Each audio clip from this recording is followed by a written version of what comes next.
Fix my screen really quick and we'll get you going here.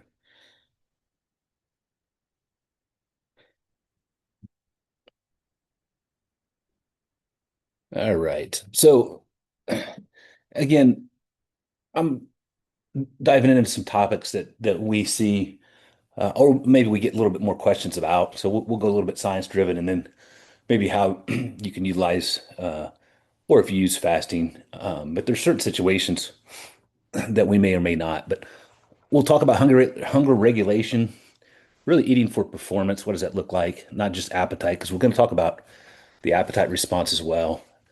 And then how to use fasting properly, fuel, energy, focus.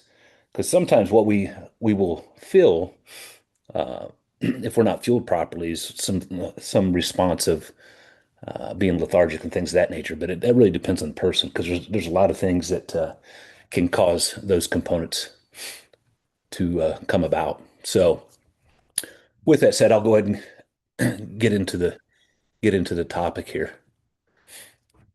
So the core problem, most people's approach to nutrition is like this. I'll eat when I'm hungry. When I respond to that, I'll stop eating when I'm full. I wish it was that simple. Um, and then that's why we try to make it more pragmatic and or systematic in our approach to coach you guys and give you tools that you will be able to utilize at any time. So many times the issue is hunger is not reliable in the modern environment.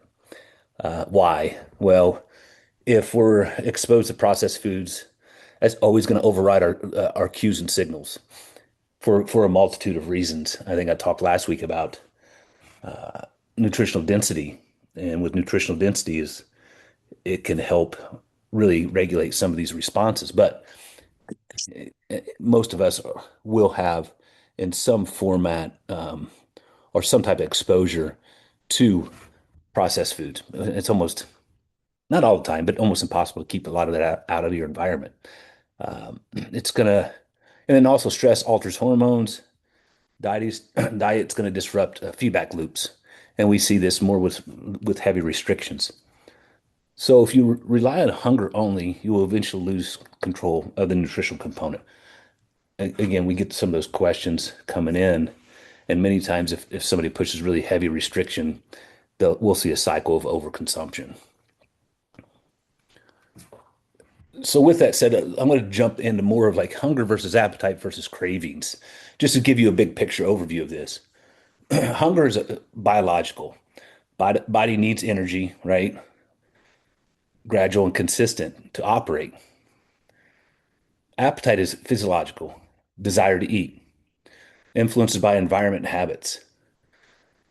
Cravings, dopamine driven, specific foods, emotional or habitual. So if we really break it down into that component, where we get in trouble is really environmental components, habits, responses, and dopamine hits to food, and emotional responses as well. Now, I will say this, unfortunately, some of the foods, because some of the stuff we could hardly really label foods, can be very addicting as well. And that's unfortunate, but that's a way for you to consistently consume a product. And they've allowed that to happen. Now, as consumers, we just have to educate ourselves and be a little bit better in those situations and education of what we're consuming. So most clients are not hungry, or maybe they are. I mean, because you can't have those responses reacting to appetite or cravings many times. And sometimes when it becomes a habit-driven component, we may disassociate and not even pay attention to how much we're consuming, and that could happen very easily, depending on what your environment looks like. So these are the hormonal responses to, some of the hunger signals. So ghrelin is a hunger hormone, right? It's going to rise based upon your routine, not just needs. So that's why, if we can get into some type of systematic, rhythmic pattern, it's going to help with some of these hormonal responses. So Your body is going to get hungry when you normally eat. It's almost programmed that way. So then the leptin is the other hormone and what it does is it gives you the sensation of being full, signals that decreases during dieting. So as we go in restriction, the leptin hormone is suppressed, and that's where we have obviously more hunger. And that can kind of throw off the system in general. And then we have insulin. Again, these are all hormones. It's going to help regulate blood sugar, spikes and crashes and cravings. And I've hit on this multiple times.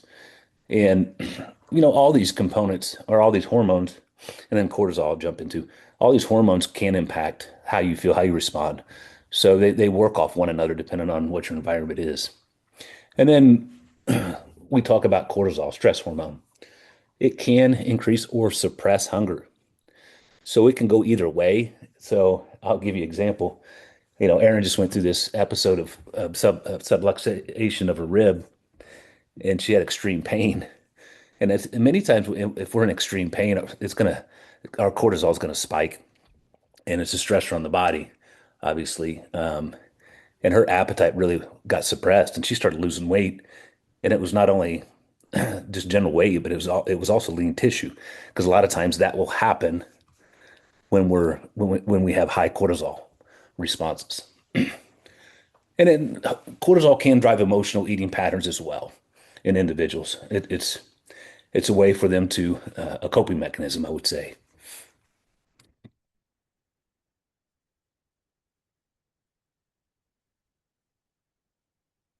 So why does hunger become unreliable for us if we've done the diet, the chronic dieting? Because it's gonna, like I was talking earlier, suppression of leptin, increase in hunger later.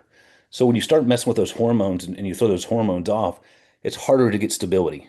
So you're gonna go through peaks and valleys if you of hunger and hunger responses if you're in a chronic diet or chronic dieting, and that's more of a heavier restriction. We typically don't put you guys that heavy in a restriction because it can impact so many of these hormonal responses. And then another thing that we found is irregular eating. The ghrelin hormone response becomes inconsistent. And then we go into the sleep pattern. So, and if you look at the studies, this is why we have a lot of you guys track sleep if you can, increases hunger by up to 20 to 30%.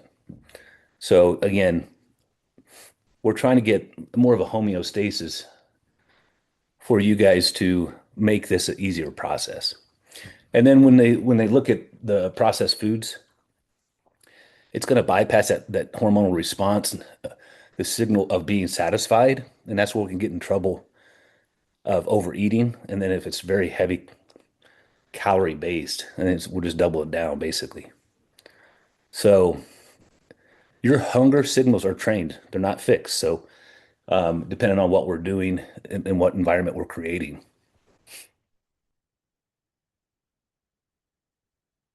And I hear this quite often as well. I'm not hungry. So if somebody says that they don't eat, there could be a multitude of reasons why that's happening. Could be high stress, appetite suppression, low movement, or low energy demand. I will hit on that a little bit more with our metabolic process. And if we um, don't have X amount of lean tissue, the hunger response it won't kick up as fast. The more lean tissue you have, your metabolic process is higher. The hunger response, or you being hungry, will naturally. And if you go into a higher volume workout, anytime you push the volume of your workout, excuse me, I'm fighting a little bit of a cold. So, what will happen is your hunger response will kick up based upon the volume of workout you're doing. Now that that could be a really good thing if you're able to control the hunger response and you're doing more resistance-based training. Where we see people get in trouble with volume is say if you're running or doing higher intensity type of workout, it really puts that demand up, but you're not getting the metabolic response of the lean tissue adaptation, you're getting the response of, hey, I burn a lot of calories or energy load. I want to consume more food to counteract what I burn. And that's kind of a, a generic science version of what kind of goes on with if you do certain types of activity or exercise. Another thing that can happen with hunger disruption is skipping meals. It disrupts signals, the hormonal response. And then dehydration. It can blunt hunger. So that's another thing I talk about. And energy response too. So if somebody's a little bit dehydrated, hey, take in some water. Typically it'll level out your energy. So just because you don't feel hungry does not mean you don't need to consume food. Consistency is going to help with stabilizing the hormonal response. You guys have heard me talk about that. Specifically, I talk a lot about insulin, but these other hormones are impacted in a similar format.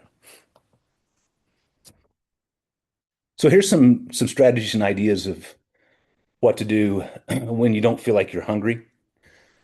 Again, you're going to hear me repeat this quite often. Protein first, because again, we're getting the bang for your buck from a caloric expenditure or from a metabolic standpoint, nutrients recovery. So you always want to build it around protein first, calories second, timing third. So those are just some strategies you can put in place. Or I should say hierarchies, excuse me. And then the strategies you can utilize to help this: eat smaller, easier meals, use liquid nutrition sometimes if you don't have that hunger response, but you still need to get those calories or that protein marker in or those macros in. You can use a liquid nutrition protein shake, but just be careful if you don't push the calories too high. If you can stick to structured eating patterns or times, that's going to help. Consistency, not necessarily feeling. Again, your body becomes very, very accustomed to those timing responses. And again, eat for your goals, not your current appetite. Where do you want to be?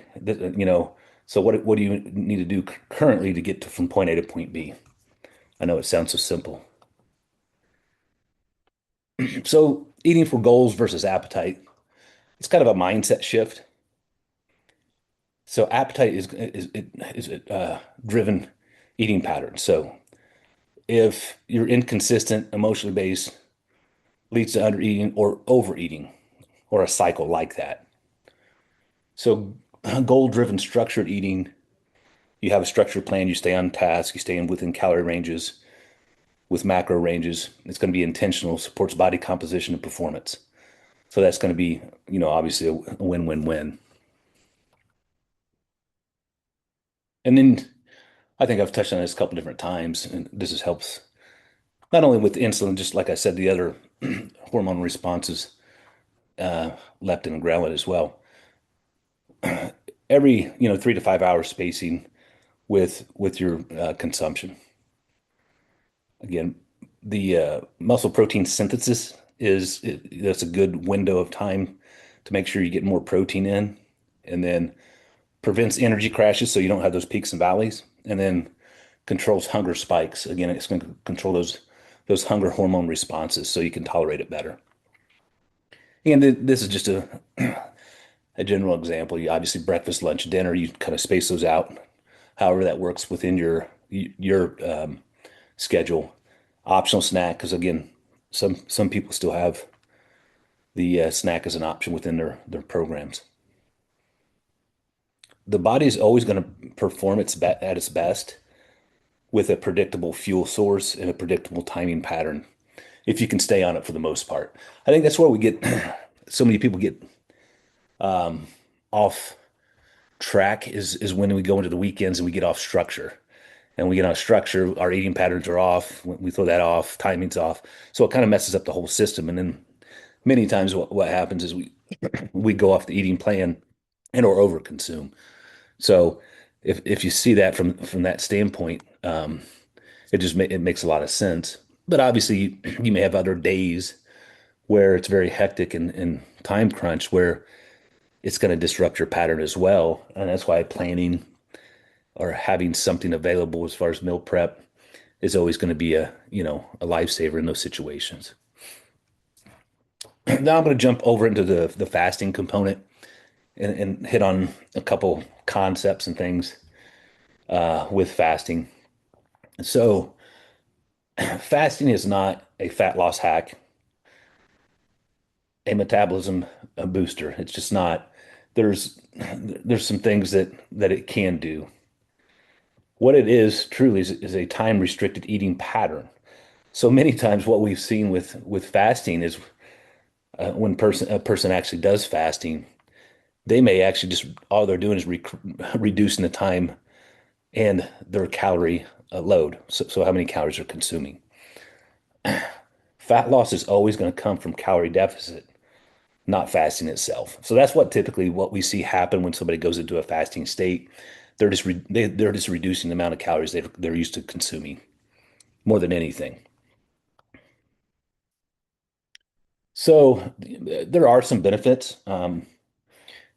Some of the main components or benefits of fasting. It may improve insulin sensitivity. It helped me because I used to have a little bit of issue with my insulin response. Um, can help you simplify your eating structure or pattern, reduce eating opportunity. If you only have X amount of time to eat and you stick to that plan, obviously it reduces the amount of opportunity to consume or overconsume calories. The things it can do, limitations, reduce protein feeding opportunities, which is going to help with uh, protein synthesis and then some other key components. Can impair performance, may lead to overeating if somebody goes too far in a fasting state and can't regulate and then overconsumes.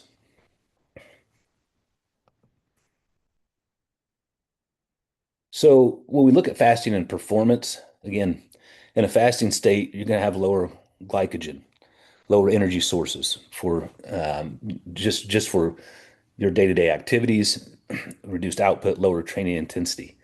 So many times, if you're in a heavy fasting state and do a pretty heavy workout, it will tax you, or a high volume workout, I should say, it will tax you pretty well, and you may have to even go down in some of the weights because you just don't have the energy sources to perform at a state that you're accustomed to, and not in a fasting state. So in a fed state, you're going to have a higher strength threshold, better endurance, and improved recovery. I mean, obviously, if performance matters, fueling matters. This is getting really nitpicky, so take this for what it's worth. I mean, some of you guys do fasting workouts, some of you guys do not. It's not going to make that much of a impact unless your performance is really falling off.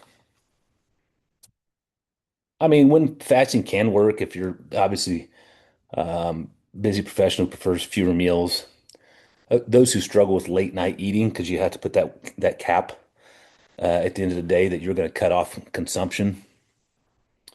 And then maybe when it improves somebody's consistency. I mean, these are some components.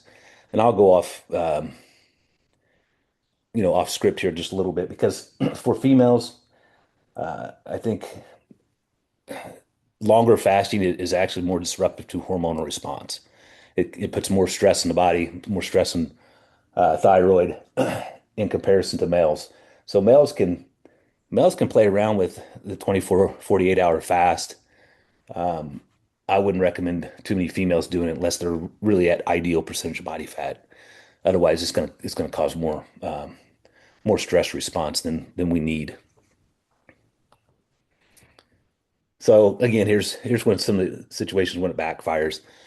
When your frequency of training is pretty high or your volume of training is pretty high and you're fasting, it's really just going to impact your quality of workout. So your strength and endurance will dip. If you're in a muscle building phase, you got to watch that because you may not you may not be getting sufficient amount of protein synthesis, and then the calorie component specifically when you're in a building phase. We we also seen it backfire, obviously, when somebody has a poor relationship with food because if they restrict it, then they'll overconsume. So it's a binge cycle. If somebody's has a lot of stress, chronic fatigue or burnout or overtraining component. It's not, again, it's going to be another stressor on top of that. So it's not necessarily recommended.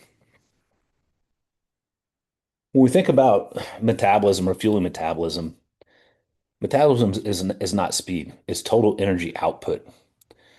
Food impacts your net, your training performance, your recovery. So your net is your daily movements, your thermogenesis of your daily movement. What does that look like? Um, it's non-exercise thermogenesis. And then if we go into like under eating patterns, it's going to lead to lower output, less movement, worse fat loss long term. You guys have kind of heard me talk about this a couple weeks ago. So when we think about fueling for energy, stable energy is going to be, protein, being satisfied, right? Because it's a lot easier to do it than carbs. I'm going to help with fuel, this quick energy, and then structure and consistency. You want to build that plan and make it as simple as possible. So what happens when you're not fueling and you're not, staying on a system? Energy crashes, excuse me, cravings obviously are going to increase, productivity drops. Then some of the patterns uh, that habits and things of that nature may sneak in and overconsumption and or consuming the wrong types of foods.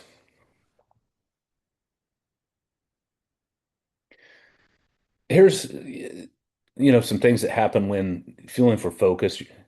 Your brain is runs primarily on glucose. So when you have balanced meals, so when you have that protein base and some type of carbohydrate, it's going to improve cognitive function, improve decision making, reduce impulsive eating. I will say this, I've been through cuts to get to a certain percentage of body fat, a certain look. And when you start pulling the glycogen out and you get pretty deep into restriction of glycogen, yeah, all these things happen. You become very irritable. Your sleep gets disrupted. Uh, you know, just high level thinking starts to get disrupted as well. I've been through it personally. It's not necessarily fun. So here's what happens when you skip meals: increase irritability, decrease focus, leads to poor food decision. That can't happen. Obviously, some of the patterns and habits that may not be working towards your goals. Again, the daily structure, you guys know this: breakfast, protein, carb; lunch, protein, carb; veggie, which you can push the thinking of the carb out and just push the veggie in because the veggie is a carb. Um, and then dinner, protein, veggie, a moderate carb. And you can play around with that. Uh, there's been some studies that say if you have a disruption in sleep, if you got to track this too. Um, your circadian rhythm and they have associated with carb intake late at night, helping stay in a deep sleep uh, or not have a disruption in sleep. But that's again, you got to track all that, and if you have the tools to track it, you would have to start putting those data points in your ring or Aura ring or whatever tracking device you had if you really had some sleep disruption because there is some stuff around taking a little bit of carbs at night to help with sleep. But again, we just don't want to overconsume just to, fill one bucket. So you just got to watch that. So again, snack if needed for energy and or protein when you think about that. Because again, we set up the structure where we don't have snacks, but sometimes some of you guys still have that component in. As long as we're still getting the needle to move, we'll just keep it that way. Here's some mistakes that are commonly can throw you off. Skipping meals because not hungry. Because then you're going to get some of those responses are going to trigger out. Some of those hormonal responses are going to trigger out. Just because you're not hungry, you still want to fuel the body in some format. Overusing the fasting component as a shortcut, thinking it's going to get you from point A to point B faster. You got to really watch that because it could be causing more problems. Obviously, we always talk about this. If you're under eating protein, it's a big deal. Letting the emotional response dictate intake. There has to be association or a disconnect from your state to food to fill in that bucket. And if you're not performing well in your workouts, you may have to manipulate that or play around with consuming a little bit of fuel pre-workout if you need to. That's going to be for different for each person. Again, that's very customizable. So again, some of the key takeaways: hunger is a signal. It's not a strategy. It's a response. So we want to make sure we're setting you guys up for success with eating with intention. Use the structure and system that we put in place. Fuel for performance. So you want to feel good and hit your goal as well. This is, I didn't fix that last slide, but anyway, I wanted to pull some of these concepts in just because I hear or we get these questions quite often, specifically fasting. I hear I'm not hungry. What do I do if I'm not hungry? Things of that nature. That's why I wanted to break this down into different cues and different hormonal responses and some of the science and understanding of why we want to stay on task as much as possible with our eating patterns because it's going to help with stability of the hormone responses, of cortisol, insulin, leptin, and ghrelin, and those can really work with you in the process of being in a slight caloric restriction in your fat loss journey. So, with that said, I'm going to open it up to see if any of you guys have any questions.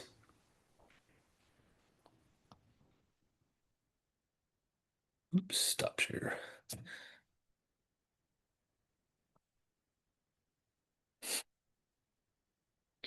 Any questions on topics and or content I went over today?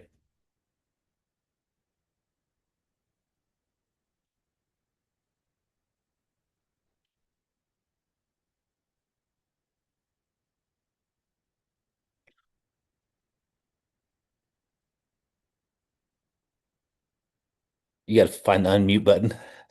Yep, sure do. You I'm got just it. pushing away and I'm like, I do it on my from my phone. You get it. Um, I, I did like years ago. It's kind of funny how you think over the time of maybe the diets you've tried and the things you've done, and like I think of all the progression of the things that got me to where I am right now. Um, but I did do like fasting and all the things, and I mean, I do kind of habitually. I'm usually done eating by like 7:30 at night, and I don't eat breakfast until like 8:30 um in the morning because that's just what I do. It's not because I'm purposely trying to fast, Mhm. right? Like I just don't like to eat late at night, and I don't have time to eat early in the morning because I'm getting kids to school and all the things. And so it kind of just is what it is. So I guess I feel like I kind of maybe fast in a way, but it's not like I purposely do. Is and I have never talked to Aaron about this, but like I don't I don't eat before I work out. Like I just never have because I get up at 5:45 in the morning to work out, and I'm not eating at 6 in the morning before I like do my thing. And I don't know if that's good or bad, but it's just what I've always like done. No, I mean, again, I kind of hit that. It really depends on person. As long as your workout performance feels good, Yeah. um, there's no reason. Because some people can't eat prior to working out. It disrupts their obviously when here's what happens when we start working out. Our blood flow moves away from digestion. So if somebody's not accustomed to eating prior to working out, all that blood flow is going to move away from digestion, and that could cause them to feel not so good with their stomach, cramping, things of that nature, belching. Um, if a person's accustomed to it, then they can consistently do it. So it really depends on the individual. If you were feeling like you were falling off, there's easy strategies where you can use, uh, electrolytes because electrolytes have some carbohydrates in them that you could drink during your workout to give you the glycogen response you need. So it's not Yeah. like it's pretty simple to address pre-workout stuff with some simple modifications. Yeah. And I never drink anything either. um Water?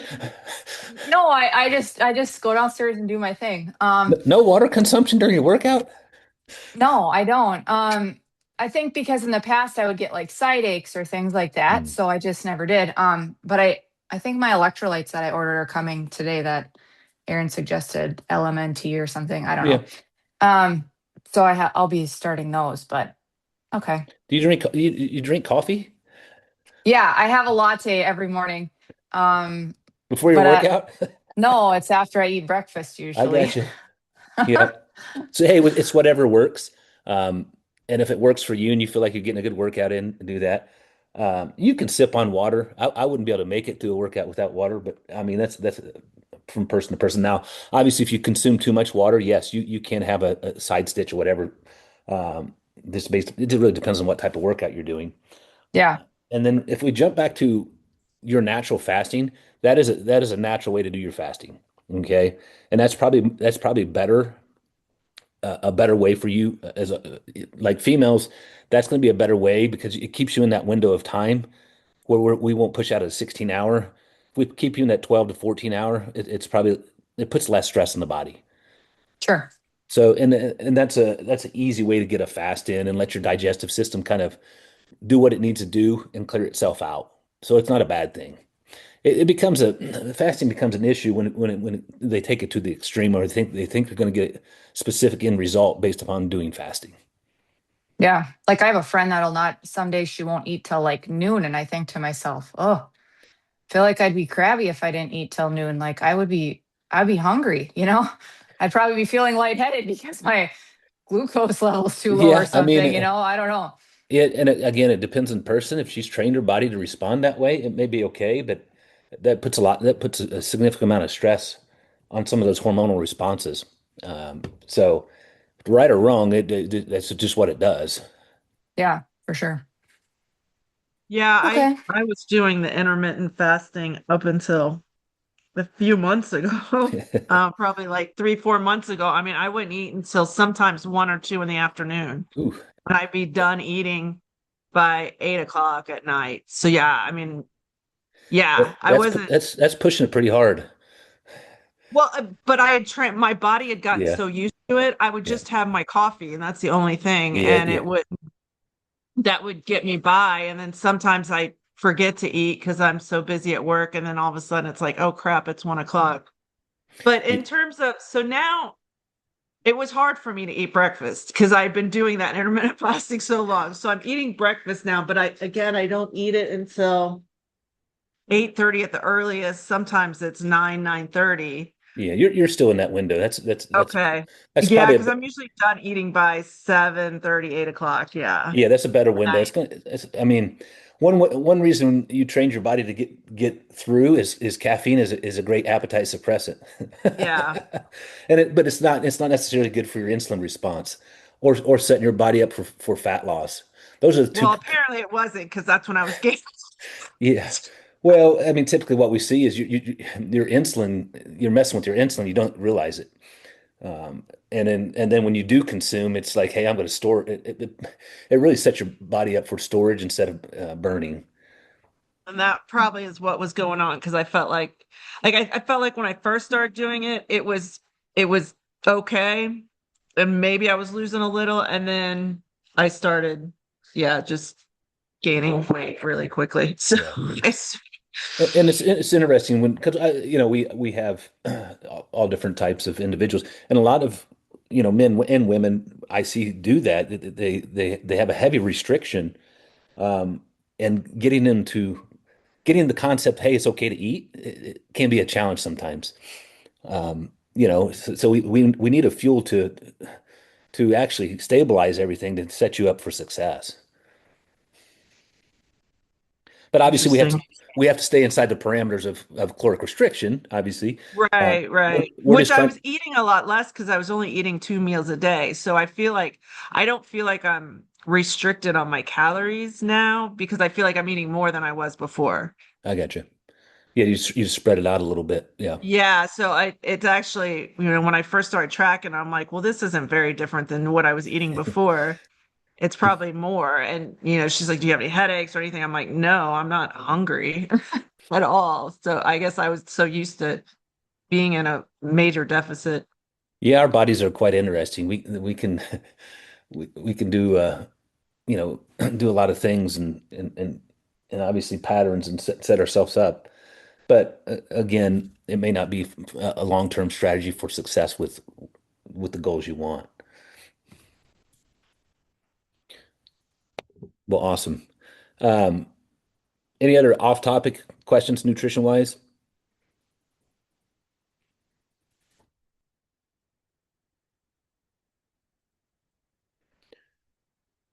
No, no. Yeah. Can you like eat too much fat? I mean, I know that people have, I've never heard someone say like they gained weight because they ate too much fruit, right? Like, Um, I mean, I, I like to try to fill in, like, so I'm very much trying to not have sweets, right? So, because as much before I started working with Aaron, I thought I was really just eating healthy. And then like I looked back and I was like, yep, handfuls of chocolate chips or yeah, just like things like creep in, like all yep. the little tastes of things or whatever. And so um I like oftentimes will go to things like strawberries, blackberries, raspberries, blue. I mean, I eat a banana with my yogurt bowl in the morning. I have cantaloupe. Like I love fruit. And so I mean, I'm within my caloric intake, so I feel like it's should be okay, right? Yeah, no, you're 100%. Fruit's never been the problem. You know, when people say I'm getting fat on fruit, I think they're lying. But it's some of those components just got pinned with the insulin response or glycemic index, which th those are really specific cases. So natural fruit is actually really good because of the fiber content. The fiber will help with keeping you stable as well. Anytime you consume fiber with your food, it helps with the insulin response as well. So no, it's there's nothing wrong with that as long as you're staying within your parameters. Now, obviously, you can that becomes back to a calorie consumption and calorie expenditure. Okay. That's what I was wondering. Because I Yeah. hate to cut fruit out. Like in No, there's nothing late wrong with fruit. lately when I've been like I'll usually have breakfast, lunch, and then dinner. And then like because I'm a person that likes to have sweets, and it's probably just a total mindset thing, but I always feel like I always have like some of my calories left at the end of the day. So I've been like eating like an RX bar because like it's an actual protein bar that I like sometimes the protein that's in those protein bars I get like stomach aches from, or they Yeah. have like 500 ingredients. And I always go to an RX bar because I like them and they have like five ingredients, Yep. egg whites, Yep. dates, Yep. nuts, whatever. So I've made that as like my default for like my last thing I eat at nighttime, I guess. Um, Yeah, there's Whether nothing. that's right or wrong, I don't know. Yeah, I mean, obviously there's a sugar component with fruit, but if you're getting more of its natural state, it's okay. It's not gonna punch your insulin like like something that's manufactured that is outside its norm. That's a Hmm. totally different insulin response. There was a podcast a couple years ago where they were looking at fiber, and this is where when we say tracking is off, even from a burning and utilizing from an internal standpoint, we don't know 100% that, hey, that steak that it's 800 calories is actually 800 calories because what they've found, and they were doing research on this, if it's has higher fiber content, any type of product that has higher fiber content starts pulling the calorie component out. So it actually pulls down that. So 800 calorie steak would actually be 650 calories. It was almost that much of a difference. I don't know if it was Dr. Hyman it's been a couple years ago, but it was quite intriguing from our standpoint of understanding what goes on from the digestion side of things and having things more in their natural state, having fiber component with that. And that's why, obviously last week when I talked about nutrient density, there's just so much more benefit with those types of foods, and it's and you may not be consuming as much. We don't know 100% because I didn't go down that rabbit hole because it's almost impossible to figure out. And they were doing this from a setting. Um, so if we keep it in a more natural state, we may not even be consuming as many calories as we think, just based upon the digestion process and how we utilize the fuel source. It's quite intriguing. And as we got away from that and started getting more chemical-based foods and processed foods, we don't use them the same way. So in terms of having extra calories at the end of the night, I mean, should we really, I mean, I figure I try to be as accurate as possible. So if Yeah. I know exactly the components of the stuff I'm making, I try to be fairly accurate. But a lot of times I'll have a couple hundred calories at the end of the night. And it's like, well, should I eat something or should I just stay lower, knowing that I'm probably not accurate anyways? But As long as you feel satisfied, I mean, you're good. okay, Now, I didn't know if like not eating as many, not eating my 1600 calories was going to make my body think, get into that more of no, a caloric deficit. no, Okay. I mean, not unless you're like, typically when you start pushing that 500, like, so from a calorie pinch, 250 is the sweet spot, 300 is the sweet spot of pulling your calories back. Much more than that, you can do it for a couple days, but it'll start putting a little bit more stress in the body. So that's why we keep around that 250, maybe 300. It just depends on person. And then we use movement and activity for the other expenditure. So as long as you're not like, 500 calories in deficit, you're fine. Okay. Even 300, you're okay if you're Okay. feeling Yeah. okay. I'm always like, well, I could eat a pretzel right Yeah. now. No justification. Good question though. All right. Yeah, because some people feel Because like that's the that. problem, because I have those extra 100 and it's never a good food. Yeah, you don't want that. Then I'm going to say, hey, don't consume it. Okay. It'll just move the needle faster. Yeah, I'm not picking up the cottage cheese. I'm picking up my bag of pretzels Oh or boy. the chocolate chips, like Nicole mentioned.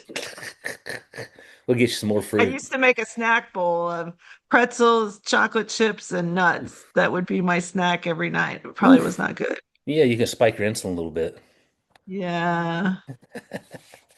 Yeah, no, I would if you can tolerate it, you're good. Now if you're having issues with disrupting sleep and things of that nature, you may take a little bit of carb in, but Yeah, again, every once in a while, if I'm hungry, because I don't like going to bed hungry, then I yeah, might just eat a pretzel just so that I know that'll get me through. yeah, Yeah. yeah, Okay. yeah, Just eat some protein with it. yeah. You can. It'll affect you less. Yeah, I guess I could eat a piece of cheese, maybe. Oh, I don't really feel like eating a piece of chicken or something. No, so if I ever have if I've been in a heavier caloric restriction during the day and it gets to night, I will do a Greek yogurt and protein and mix it up. Yeah, It's just like a pudding basically. Then if you want to yeah. sprinkle some chocolate chips in there, you're good. I feel like that would be too much. Yeah. I Yeah, mean, well, like it just maybe a depends on how much you want to spoonful. make. Yeah. Yeah. Yeah. Yeah, you got to watch it because it will push. It'll push Yeah. those calories. I'm kind of like a very habitual eater. Like in the morning, I have some protein oats and then I put some egg whites in it with water and then warm that up. And then I always put Greek, non-fat, plain Greek yogurt, like the kind that's tastes terrible until you get used to it. Hmm. And then I always do berries and then a banana. And then for fat, I put almond butter on there. And I always measure it because almond butter or like peanut butter, those kind of things, like just like nuts, like you can just eat so much more than what it's actually, because it's such a small Yeah, value for what you get. your bang for your buck's not there. No, it's not, but I like it. So like I always eat that for breakfast usually. And then lunch, I like try to keep things simple. So I do like egg whites or chicken, and then I just cut up some veggies. Um, and then I have like fruit. And then for dinner, I always have like a meat with more veggies, but like sauteed, like peppers, onions, mushrooms, zucchini, and then like maybe sweet potato.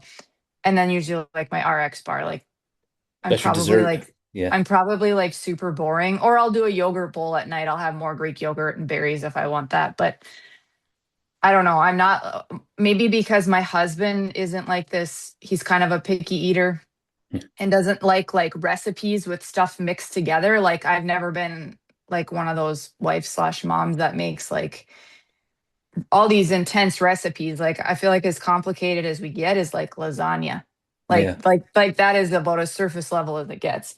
Um, so I feel like trying to eat better is easier when you just keep it simple, at least for me. Simple is good. There's nothing wrong with that. Even though it sounds absolutely boring. It doesn't have to be exciting. It's food. I know, I know. But I like exciting food too. I Yeah, just I don't get make it. it. I get it.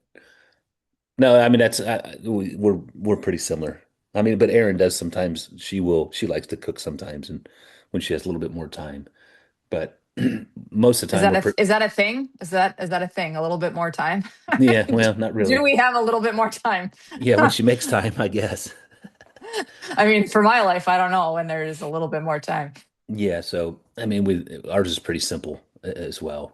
And then trying to get the kids to eat something outside the norm is almost impossible.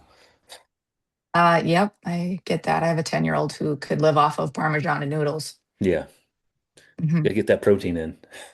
It's like they have an aversion to meat. I don't know what it See, is. They, they start out really good when they're young, and Yeah, then they move away from it. it all goes downhill. It's like a texture thing or something, I Mhm. think. I don't know. But I will say, last night we had grilled chicken off the grill. What do we have? Aaron made real mashed potatoes and broccoli, and the kids ate it all. So we had high fives. Our daughter will eat chicken and pork chop, but like when it comes or like hamburger, but when it comes to like steak, and when she was little, she loved a good ribeye. Like now, nope, won't even eat it. Yeah, I know they go through phases. Unfortunately, Hmm. you never know. No, you don't. They taste buds. She's like, oh, I don't like that anymore. Like since when? Yesterday or anyways, that's all I Yeah. got. Well, awesome. Yeah, I appreciate you guys jumping on here. If you guys have any other questions, never hesitate to reach out. So have a great Sounds day. good. I'll talk to you Thanks, you next too. week. Mhm. Bye. See ya. Thanks.